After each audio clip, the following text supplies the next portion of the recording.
ពីដំបូងគឺជាអូន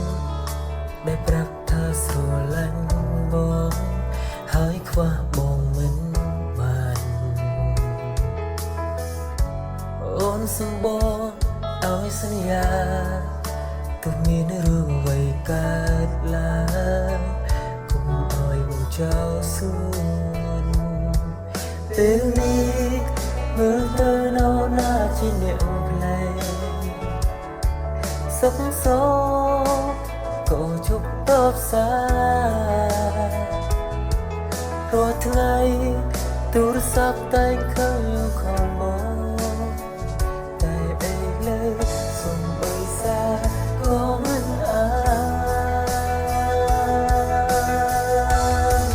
ត្រែងប្រាប់ថាស្រឡាញ់បងខ្វឹងមិនបានចង់នៅក្បែរគ្នាដល់ចាស់ជរាតែគ្រប់យ៉ាងលែងមានន័យសម្រាប់អូនហើយថ្លៃព្រោះថាក្តីស្រមៃស្រីចង់ហើយ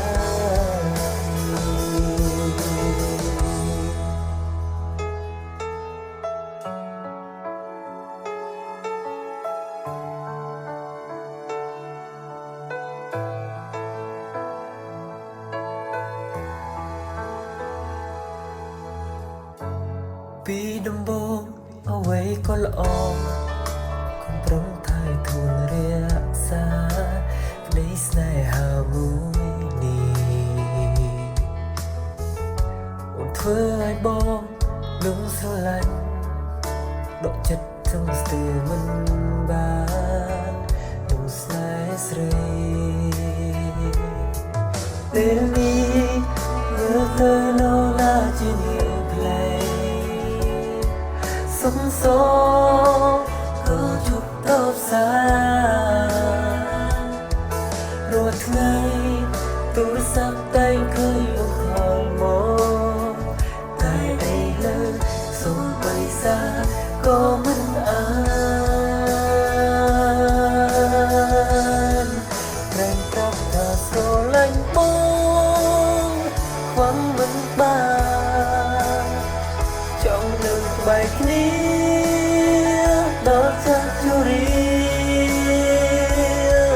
តែគ្រប់យ៉ាងលែងមានន័យសម្រាប់អូនហើយថ្លៃព្រោះថាក្តីស្រមៃស្រីចង់ហើយ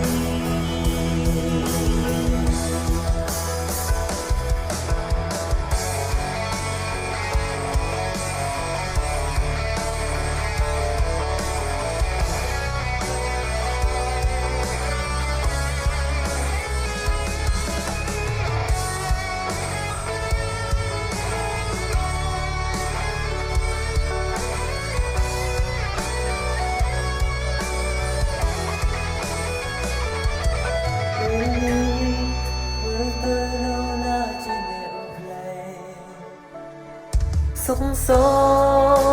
ក៏ឈប់តបសាររាល់ថ្ងៃទូរស័ព្ទតែឃើញអូនខលមកតែអីលើសំបីសារក៏មិនអានក្រែងប្រាប់ថាស្រឡាញ់បងខ្វឹងមិនបានចង់នៅក្បែរគ្នាដល់ចាស់ជរាតែគ្រប់យ៉ាងលែងមានន័យសម្រាប់អូនហើយថ្លៃព្រោះថាក្តីស្រមៃស្រីចង់ហើយ